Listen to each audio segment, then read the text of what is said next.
सभी को एक साथ जोहार प्रणाम नमस्कार। जैसा कि आप लोग स्क्रीन पर देख पा रहे होंगे, एक प्रकार का यह पोयम है और ये पोयम लिया गया है क्लास 9th के इंग्लिश टेक्स्ट बुक से। और पोयम का नाम है रेन ऑन द रूफ और इसके कवि यानी कि पोएट का नाम है कोएत्सुकिनी। तो इसको इंग्लिश टू हिंदी एक्सप्लेन किया जाएगा। वीडियो के अंत तक जरूर बने रहें यदि आपको पोयम को अच्छे तरीके से समझना हो तब। पूरे English to Hindi word by word हर एक वर्ड का हिंदी मीनिंग बताया जाएगा, चाहे वो आसान हो या कठिन हो, हर एक वर्ड का हिंदी मीनिंग बताया जाएगा। तो बिना देर किए हुए शुरू करते हैं इस चैप्टर को। चैप्टर का नाम है rain on the roof. Rain Varsha, on जो कि प्रीपोजिशन है, द आर्टिकल है, रूफ मीन्स छत, यानी कि छत पर वर्षा। ये पोयम का हेडिंग हुआ और इसका यही हिंदी मीनिंग है। आगे समझते हैं। इसमें कुछ इंट्रोडक्शन दिया हुआ है, या तो पोएट के द्वारा कुछ सवाल किया जा रहा है रीडर से। जिसे हम लोग इस पोएम को पढ़ रहे हैं तो हम लोग कौन कहलाएंगे? रीडर, यानी पढ़ने वाले व्यक्ति। When the sky is covered with dark clouds and it starts raining, have you ever listened to the patter of soft rain on the roof? इसमें देखें लास्ट में क्वेश्चन मार्क है। क्वेश्चन मार्क यानी कि जो पोएट वो reader से सवाल कर रहा है। किस प्रकार का सवाल है? तो इसका हिंदी मीनिंग समझने से पहले इसमें कठिन वर्ड देखते हैं। कठिन हो या आसान सबका हिंदी बताया जाए। वेन मीन्स जब, स्काई आसमान, कवर्ड मीन्स होता है ढका होना, डार्क क्लाउड, डार्क क्लाउड का मतलब घने बादल या काले बादल, स्टार्ट्स मीन्स शुरू करना, और रेनिंग मीन्स वर्षा होना, यू मीन्स आप या तो आप लोग, एभर, एभर का मतलब कभी, जो कि एक प्रकार का ये एडवर्ब है, लिसन मतलब सुनना, पेटर, यहाँ पे देखें पेटर वर्ड यूज हुआ है जिसका मतलब होता है वर्षा की आवाज, जिसे हम नेचुरल साउंड कहते हैं। जब हवाएं बहती है या वर्षा गिरने की आवाजें होती है उसे हम लोग नेचुरल साउंड कहते हैं। तो वर्षा की जो आवाजें होती है उसे पेटर कहते हैं। अब पेटर को हिंदी में बोले हम लोग तो इसे टपटपाहट, जैसे छत वगैरह पर या कहीं पर जब पानी पड़ता है तो आप लोग सुने होंगे टपटपाहट की आवाज़ सुनाई पड़ती है, उसी टपटपाहट को बोलेंगे पेटर इंग्लिश में। सॉफ्ट रेन, सॉफ्ट रेन मतलब हल्की वर्षा, तेज से नहीं, हल्की वर्षा जब हो। रूफ मीन्स छत। तो पूरे सेंटेंस का हिंदी मीनिंग समझते हैं। जब आसमान घने बादलों से घिरा हो और यह वर्षा होना शुरू कर दे, है ना। पहला ये कोमा तक का हिंदी मीनिंग है कि जब आसमान घने बादलों से घिरा हो और यह मतलब कौन? घने बादल वर्षा होना शुरू कर दे, यानी बरसाना शुरू कर दे पानी को। हैव यू एवर लिसन, तो क्या आपने कभी सुने हो या क्या आपने कभी महसूस किया है? किस चीज़ को महसूस किया है? छत पर हल्के पानी की टपटपाहट की आवाज़ को क्या आपने कभी सुना है? पूरे सेंटेंस का मीनिंग देखें तो ये है, इसमें ये बताया जा रहा है कि जब आसमान पूरे घने बादलों से घिरा हो और वे जब घने बादल वर्षा के रूप में बरसने लगे और आप घर के अंदर हो और आपकी छत पर टपटपाहट की जब आवाज़ होती है, तो क्या उस टपटपाहट की आवाज़ को आपने कभी सुना है? ये रीडर से सवाल किया जा रहा है पोएट के द्वारा। नेक्स्ट सेंटेंस है, what thoughts flash through your mind as you heard this melody of nature. इसमें भी सवाल किया जा रहा है आपसे, क्योंकि क्वेश्चन मार्क है लास्ट में, देखिए, यानी कि आपसे को जवाब देना पड़ेगा इसका। पोएट के द्वारा सवाल किया जा रहा है। सबसे पहले इसमें इसका हिंदी मीनिंग समझते हैं। वर्ड का थॉट, व्हाट थॉट मतलब किस प्रकार का विचार। फ्लैश थ्रू, फ्लैश थ्रू का मतलब तो उत्पन्न होना या तो आपके अंदर क्रिएट होना। अब कहाँ क्रिएट होगा? माइंड में, यानी दिमाग में या आपके अंदर। एज मतलब जब, हर्ड हर्ड मतलब सुना हो, मेलोडी ऑफ नेचर यानी नेचर का मेलोडी, मेलोडी मतलब होता है राग या तो धुन या तो वैसा संगीत जो मधुर हो, सुनने में अच्छा लगे। तो पूरे सेंटेंस का हिंदी मीनिंग समझते हैं। किस प्रकार का विचार आपके माइंड में आता है जब आप इस नेचर के धुन को सुनते हो? तब नेचर का धुन का मतलब वर्षा गिरने की आवाज़ों के बारे में बात हो रहा है। जो वर्षा होती है वो तो नेचुरल तरह से ना होता है। तो नेचर का जो पानी का गिरने की आवाज़ें हैं, उसको सुनने के बाद आपके अंदर या आपके माइंड में किस प्रकार का ख़्याल आता है? हर एक लोगों का पानी गिरने से अलग-अलग ख़्याल आ सकता है, अलग-अलग विचार आ सकता है, जो उसके बचपन से जुड़ा हो या पहले पानी कहीं पड़ा हो और उस आवाज़ों के साथ उसके कोई घटना घटा हो जो कि बहुत अच्छा रहा हो उनके साथ। वैसे तो देखते होंगे कि अधिकतर छोटे बच्चे लोग जब पानी पड़ना शुरू हो जाता है, तो आंगन में निकल के नहाना शुरू कर देते हैं। इस प्रकार का कई सारी यादें लोगों का जुड़ा होता है। तो जब आप अभी बड़े हो गए हैं, तो वर्षा के पानी की जो आवाज़ें होती हैं, जो छत पर सुनाई देती है, तो उस आवाज़ को सुनकर आपके अंदर किस प्रकार का विचार आता है? ये पोएट के द्वारा रीडर से सवाल किया जा रहा है। नेक्स्ट सेंटेंस है, read the poem to find out what the poet dreamed of while listening to the rain. इसमें देखें कठिन वर्ड है रीड द पोएम यानी कि पोएम को पढ़ें, फाइंड आउट का मतलब होता है पता लगाना। ड्रीम ऑफ का मतलब होता है सपना देखना या तो फिर से कोई चीज़ों का याद करना। लिसनिंग वाइल मतलब जबकि, लिसनिंग मीन्स होता है सुनना, रेन मीन्स वर्षा। तो पोयम को आप पढ़िए और पता लगाइए कि कभी को रेन की आवाज़ों को सुनने के बाद या सुनने के दौरान किस प्रकार की ख़यालें आती है या किस प्रकार के विचार को वो सोचते हैं। ये कब पता चलेगा? जब पोयम को पढ़ेंगे तब। ये इसका इंट्रो था, इंट्रोडक्शन यानी जिसको बोल सकते हैं। तो शुरू करते हैं पोयम को। आप अच्छे से समझेंगे और आप लोग को हम पहले भी बता चुके हैं कि आप एक नोटबुक ज़रूर रखें। नोटबुक यानी कि कॉपी और एक पेंसिल, ताकि कठिन वर्ड का हिंदी आप लिखते जाएँ। क्योंकि पढ़ाई ऐसा होता है कि आज आप पढ़ें 2-4 दिन, 10 दिन इसको छोड़ दें पढ़ने के लिए तब भूल जाइएगा, है ना?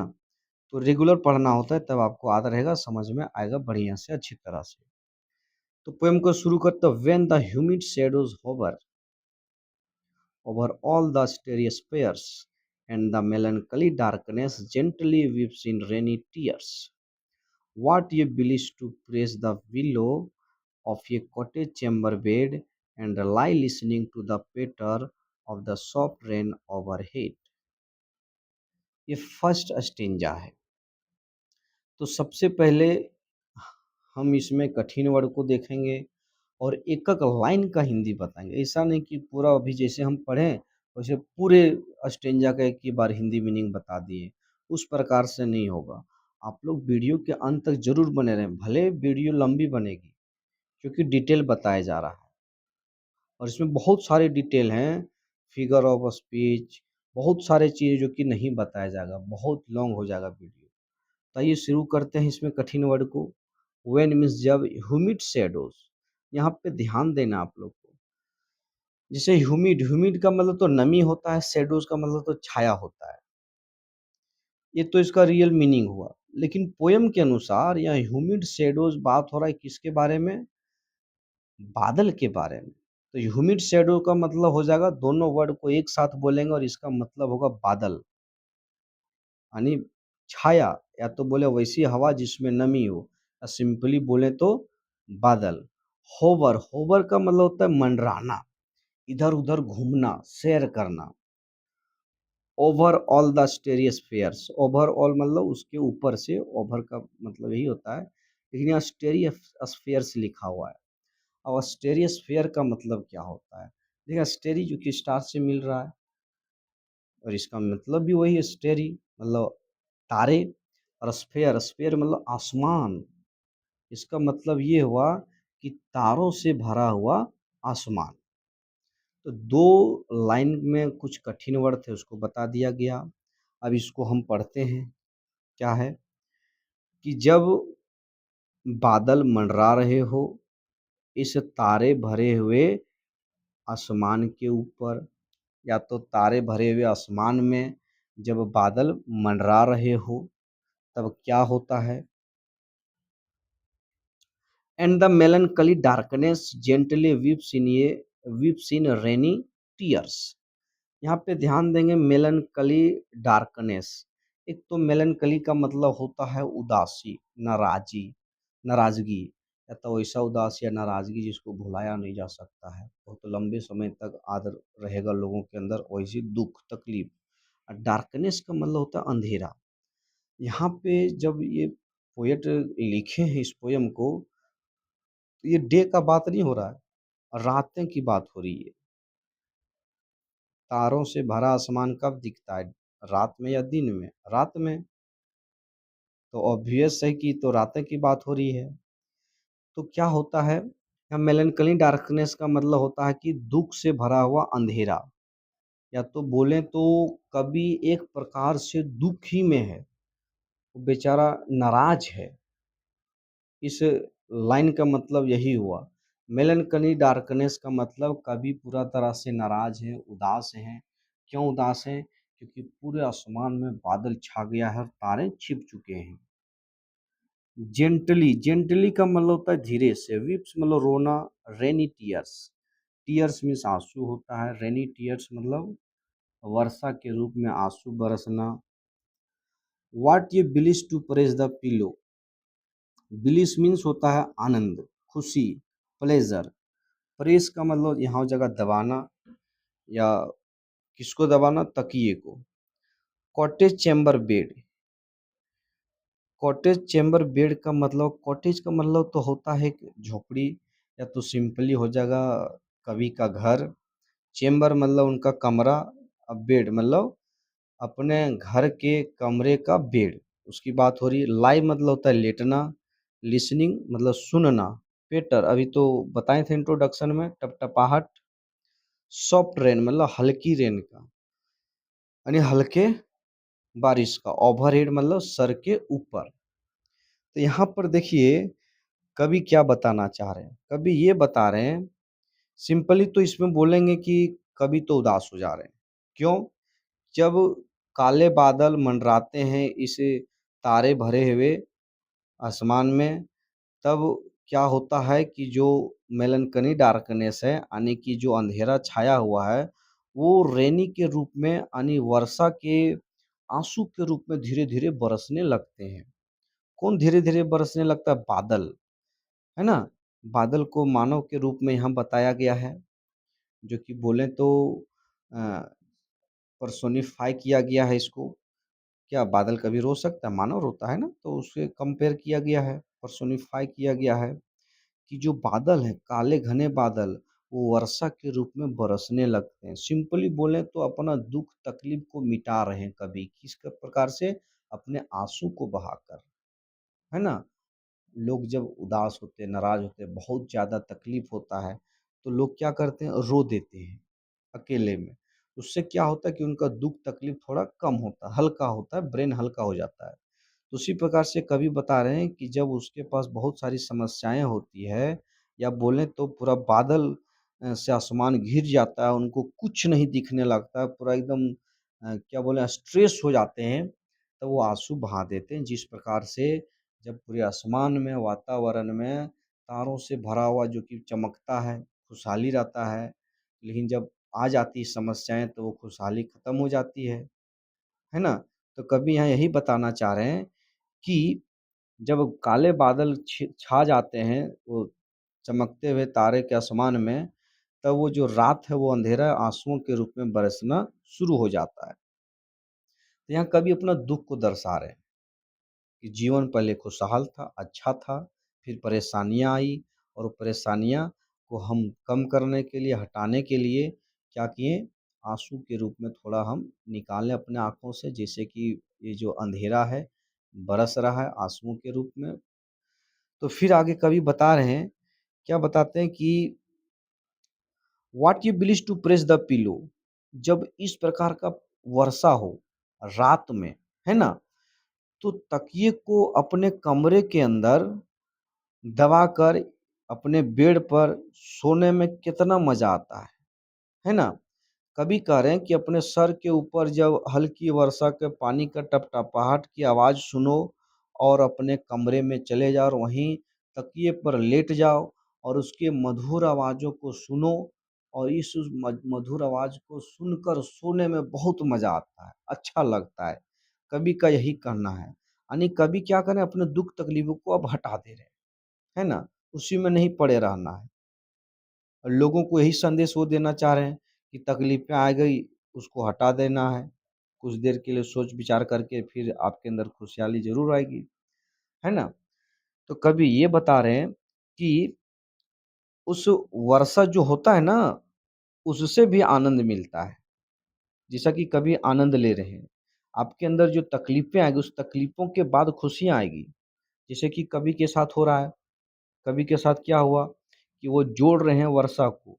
पहले जो चमकता हुआ सितारा जो रात था एकदम, वो घने बादलों की वजह से खत्म हो चुका था, अंधेरा छा चुका था। लेकिन फिर वही बादल वर्षा के रूप में जब बरसा, है ना? तब कवि उनके आवाज़ों को अपने छत के ऊपर से सुन रहे हैं। छत के ऊपर जो पड़ रहा है उसको सुन रहे हैं, अपने कमरे में बेड पर लेटकर। ये कवि कहना चाह रहे हैं फर्स्ट स्टेंजा में। इसका सेकंड स्टेंजा है, देखें, every tinkle on the singles. Tinkle का मतलब होता है झनझनाहट। कोई चीज़ किसी पे गिरे तो उसमें कंपन पैदा होता है, यानी झनझनाहट बोल सकते हैं। सिंगल्स, सिंगल्स का मतलब एक प्रकार से बोलें तो लकड़ी का जो टाइल्स होता है, जिसे हम लोग इधर अपना लोकल लैंग्वेज में बोलते हैं, जैसे कि मिट्टी का घर होता है ना, उसके ऊपर लगा हुआ होता है, खपरा जिसको बोलते हैं, यानी खपरे बोल सकते हैं। तो उससे वो लकड़ी का बना हो, किस शेप में, स्क्वायर शेप में, है ना, तो उसी को सिंगल्स बोला गया। ये सिंगल्स बीमारी की बातें नहीं हो रही, सिंगल्स एक प्रकार का डिजीज होता है, वो चीज़ नहीं है। छत पर लगा हुआ खपरा, है ना, जिसको खपरेल घर कहते हैं, कच्चा हाउस में ऐसा होता है। इको, इको मतलब होता है गूंजना। ड्रीमी फैंसीज, यानी कि फैंसीज मतलब काल्पनिक विचारें, है ना, काल्पनिक विचार, सोच। बिजी मतलब व्यस्त होना, बीइंग स्टार्ट शुरू होना। थाउजेंड रिकॉलेक्शन, यानी कि कई हजार पुरानी बातों को फिर से याद करना। वीव, वीव मतलब होता है बुनना। दियर एयर थ्रेड्स इनटू ऊफ। ऊफ का मतलब होता है कि देखे होंगे आप लोग, इस प्रकार से कुछ पार्ट होता है, उसमें धागा को ऐसे ऐसे लपेट दिया जाता है, इसी को क्या बोला जाता है, ऊफ, है ना। तो एयर थ्रेड्स यानी ऊफ पे क्या करना, धागे को लपेटना। तो यहाँ कवि बता रहे हैं कि जब ये आवाज़ों को सुनते हैं ना खपरेल पे, तो बहुत सारी उसकी यादें जो पास्ट से जुड़ा हो वो उसको याद आता है। इसका हिंदी मीनिंग समझते हैं, बाकी इधर का तो जो कठिन वर्ड है तो पहले बता दिया गया है। इसमें हिंदी मीनिंग एक-एक करके जानते हैं पूरे लाइन का। प्रत्येक झनकार सिंगल्स पे जो आवाज़ें होती है, वर्षा के गिरने की आवाज़ों से, है ना? जब सिंगल्स पे वर्षा की बूँदें गिरती है, उसके झनकार से has an echo in the heart, उनके दिल में, उनके अंदर एक गूंज उठती है, एक प्रकार की आवाज़ें गूंज उठती। कब? जब वर्षा की बूँदें उनके छत पर लगे हुए सिंगल्स पे गिरता है, तब। और जब गिरने के बाद क्या होता है, कई सारे उनके अंदर काल्पनिक विचारें आने लगती हैं, या बोलें तो वो विचार जो पहले उनके अंदर या तो वो देख चुके थे या उनके साथ घट चुका था, व्यतीत हो चुका था, उन सारी बातें याद आने लगती है। इनटू बीजिंग बीइंग स्टार्ट, और कई सारी काल्पनिक बातें उनके अंदर उत्पन्न होना शुरू हो जाता है। और ये किस प्रकार से होता है फिर आगे, यानी ये थाउजेंड रिकलेक्शन, यानी कि कई सारे, बहुत सारे जो विचार, या तो घटना, इंसिडेंट उनके साथ बचपन में या पास्ट में हुआ था, वो फिर से याद होने लगता है और जिस प्रकार से यानी कि उफ में धागे को लपेटा जाता है, उसी प्रकार से कई सारे सपने यानी या विचार उनको फिर से याद आने लगता है बचपन का, जो उनके साथ घटित हुआ था। अब ऐसा कब हो रहा है? जब वो अपने छत के ऊपर पानी की टपटपाहट की आवाज़ों को सुनते हैं तब, है ना?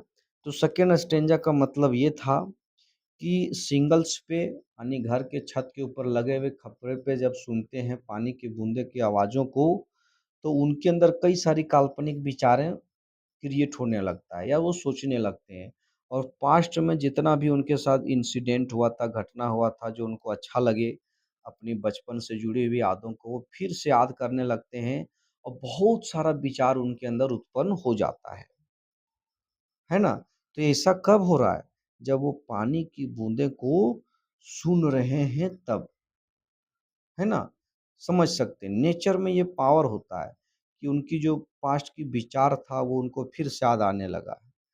नेक्स्ट स्टेंजा, इसमें हम लोग देखेंगे कि जो पुराने बातों को उनको याद आता है, उनमें से सबसे इम्पोर्टेंट जो विचार है, जो उनको अच्छा लगा, उसके बारे में यहाँ पे वो डिटेल में एक्सप्लेन किए या तो बोले उसी के बारे में बात किए। कौन सा पुरानी बातें को याद आता है उनको को देखिए, now in my memory comes my mother. यहाँ पर इसमें कठिन वर्ड को देखते हैं, मेमोरी, मेमोरी मतलब होता है याददाश्त या तो मतलब याद आना। माई मदर यानी कि उनके मेमोरी में, याददाश्त में यानी कई सारे विचारों को वो जो सेकंड स्टेंजा में सोच रहे थे या ख्यालों के बारे में वो चर्चा कर रहे थे, पुरानी बातों के बारे में, उनमें से है उनकी एक माँ, है ना? तो उनकी माँ क्या किया करती थी पहले, वही वो चर्चा किए हैं। As she used in years agone, agone मतलब कई वर्ष पहले वो किया करती थी।